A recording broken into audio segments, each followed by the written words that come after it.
It shall be a government rooted in strong values, the values of justice and progress and community, the values that have guided me all my political life.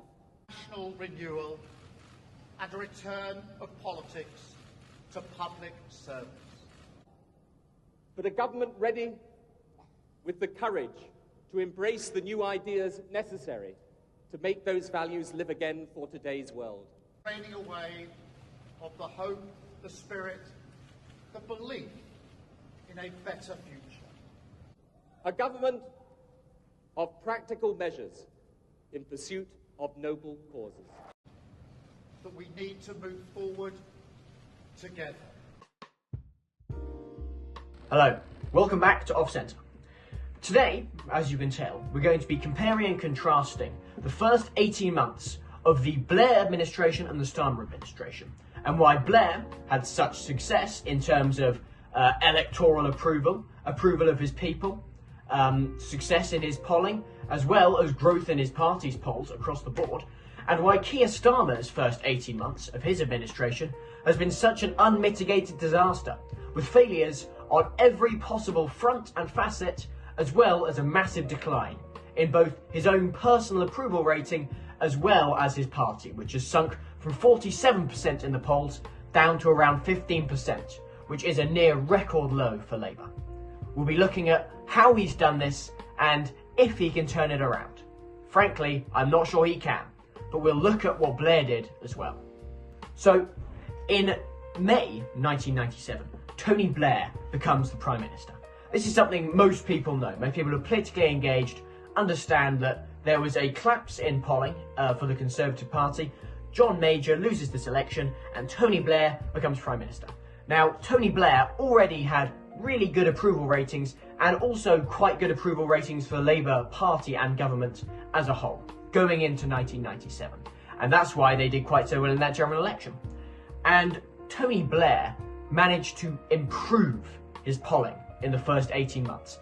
In fact, the Labour Party were polling at upwards of 55% in numerous polls when it came to voting intention, which is unbelievable. That's unthinkable for any party in the modern era. Partly because the two-party system has broken down, but also because Tony Blair managed to encourage trust in his voters, which is something that Keir Starmer has not managed to do. Now, in the modern era, a lot of us will look at someone like Tony Blair, and he'll be associated with things like the mess with the Iraq War. He'll be associated to a certain extent with some economic decline leading up to the ending of his tenure in 2007. People will associate him with getting us involved in unnecessary wars as well as an open border agenda. But in the first 18 months, Tony Blair was really rather popular. Both with his party, he had really good approval ratings, as well as with the general public as a whole, with the Labour Party polling with more than a majority of Brits saying that they would vote for the Labour Party if they were going to vote at all.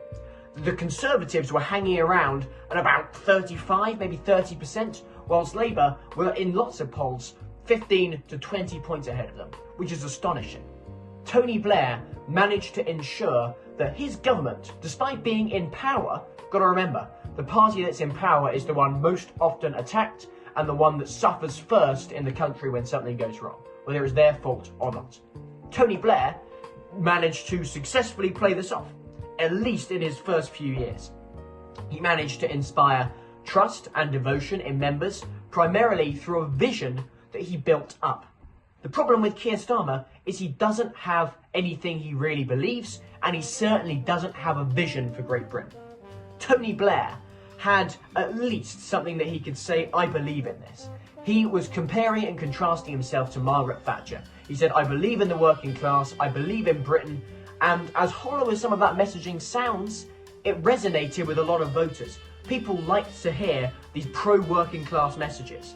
And he also managed, to an extent, to change the economy so that a lot of prices of everyday goods did actually decrease during his tenure, at least in the early few years. Of course, there was several economic collapses later on, but we're only focusing on the first couple of years and primarily on the first 18 months.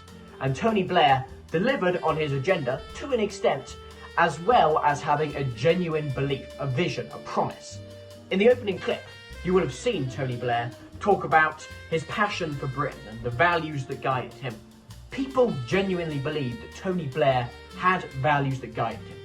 I don't believe that. I believe that Tony Blair was something of a puppet politician getting us involved in unnecessary wars for no real reason, as well as opening our borders without any reason whatsoever. However, people genuinely saw something in Tony Blair. Perhaps it was a natural charm, a natural charisma that he had, or perhaps it's because he'd spent time in the political world. Keir Starmer has spent basically no time in the political world, really, before he was head of Labour Party. He was the Director of Public Prosecutions, he was a lawyer. He was acting in a legal manner with a legal head on. He wasn't thinking in terms of popularity or charisma or policy. He was thinking in terms of winning cases and working as the DPP, Director of Public Prosecutions. Now, Tony Blair was nothing like that. Tony Blair seemed more human than Keir Starmer. That was part of his skill. That's what he managed to do. He appeared, at the very least, to have a vision, a promise, and a way forward. Whereas all Keir Starmer seems to have is collapse, stagnation, and rapid decline, with no light at the end of this tunnel.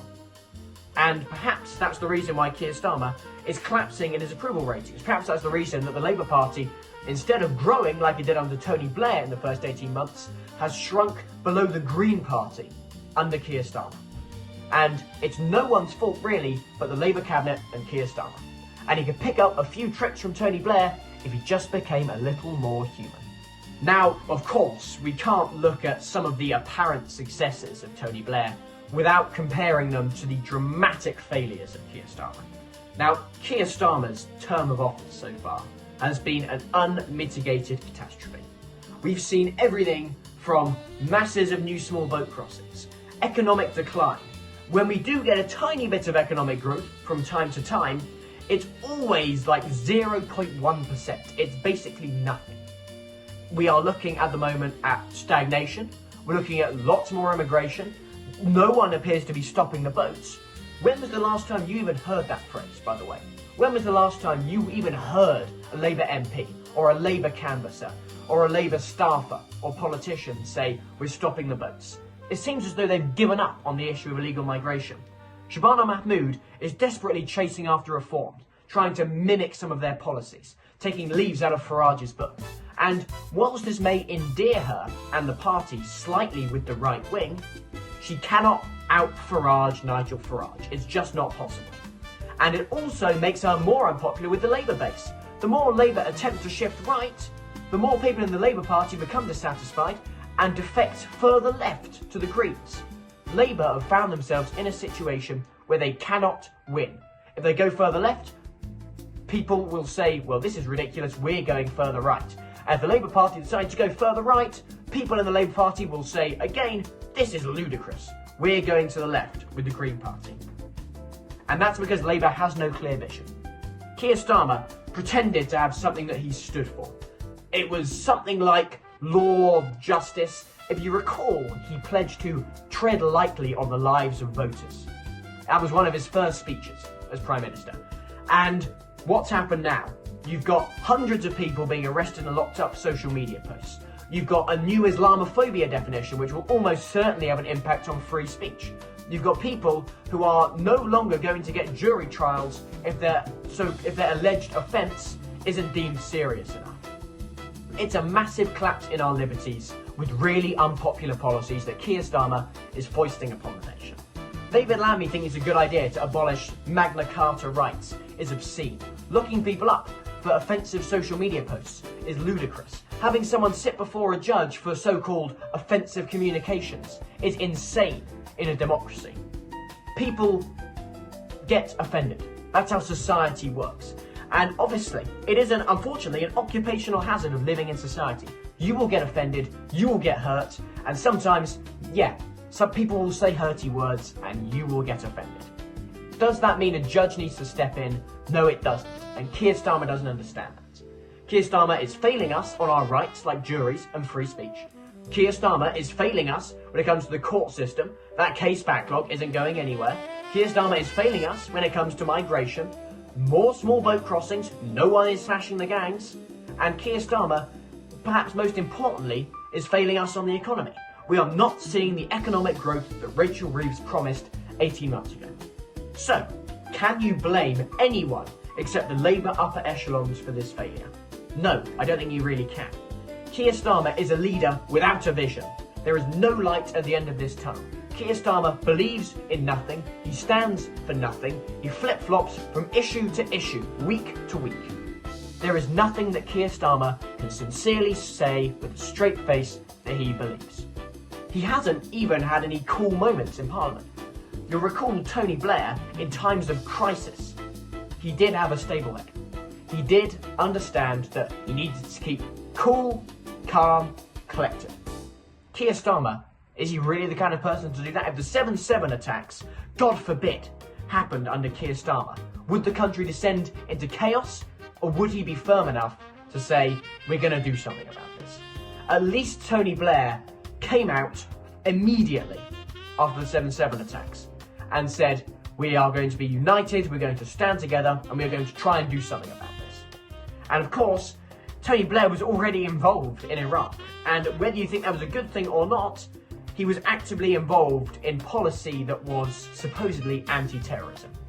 If you really believe that that's what the purpose of the invasion of Iraq was, then perhaps you would side with that, but I know that the vast majority don't. But at the very least, we can say for Tony Blair that he was able to give off at least some sort of aura of stable leadership, which Keir Starmer cannot mimic whatsoever, but must at least try. And then, of course, you've got the people that Keir Starmer decides to surround himself with, many of whom are total idiots, regrettably. Take David Lammy, for instance, the man who thinks that the Magna Carta means nothing. Your ancient civil liberty and right to a jury means nothing, apparently. The Magna Carta is a valueless document to be scrunched up and thrown in the bin. He doesn't care that the Magna Carta enshrined your right to a jury. He doesn't give a damn about the Magna Carta. He doesn't give a damn about the Bill of Rights in 1689. But what does David Lammy care about? I don't know, take a wild guess. Of course, it's the European Convention on Human Rights, the ECHR. And is there anything in the ECHR about a jury trial?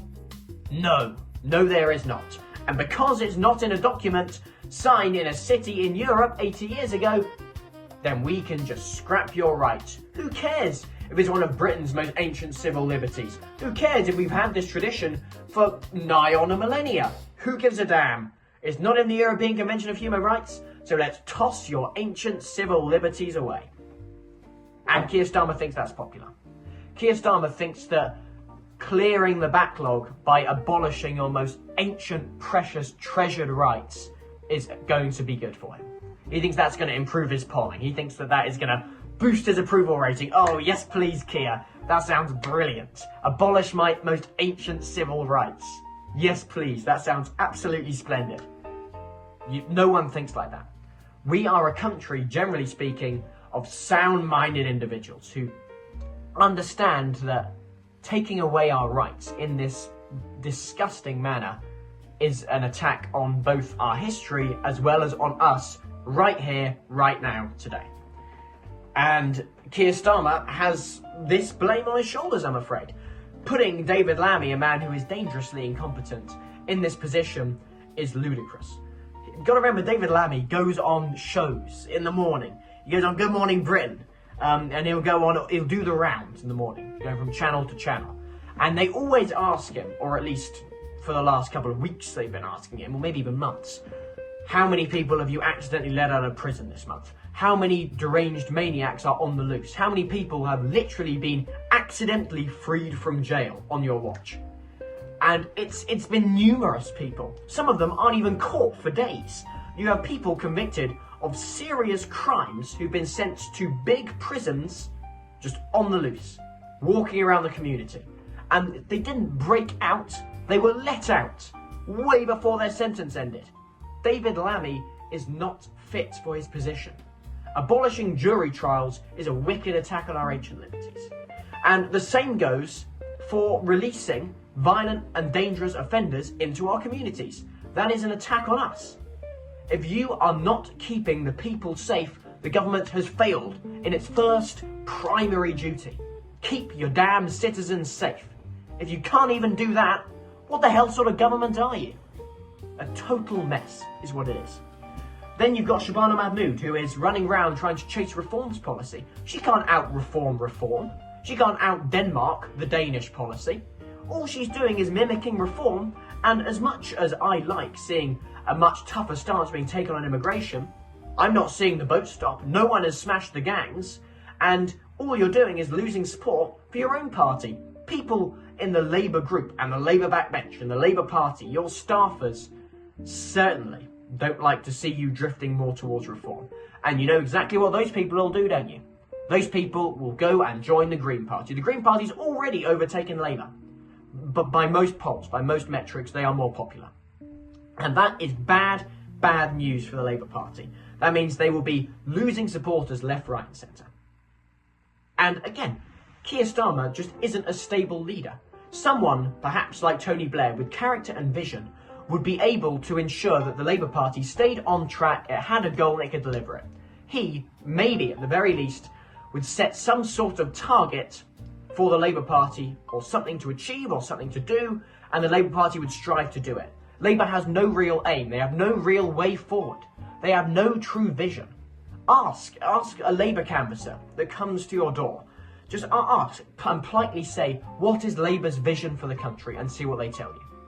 And if they can do it with a straight face and say that they intend to make the country safer and more stable, then frankly, I think the last 18 months has proven them to be quite wrong. So, overall, it should be clear to us that although Tony Blair was certainly a deeply flawed Prime Minister, he had character, he had vision, and he had a leadership style that ensured the Labour Party could get somewhere. They could grow, they had somewhere to be, and they had a vision to achieve. Whether that was a success or not is another matter, but at the very least, he had that. What does Keir Starmer have? Keir Starmer has no vision, he has no character, he has no intention of changing the country, really for the better. He sees no way forward for the economy, or migration, or for civil liberties. He sees nothing. When it comes to Great Britain, he doesn't see beyond the end of his own driveway, unfortunately. He doesn't look 10 years down the line, doesn't look to the future. All he sees is the next policy that might be popular. And then by the next week, he's abandoned it because it's no longer popular. This man is not fit to run his party, he's not fit to run the country, and he certainly will not be necessary in government if there's a crisis. He is not a man to be trusted in serious situations. In fact, I would say he's not a man to be trusted near any government policy whatsoever. Do you agree? Do you think that Keir Starmer should resign and let someone more competent take over? Do you think that there really is anyone competent left in the Labour Party? Do you agree that Tony Blair, despite being deeply flawed, was at least somewhat better than Keir Starmer? Tell us in the comments. Until next time, bye.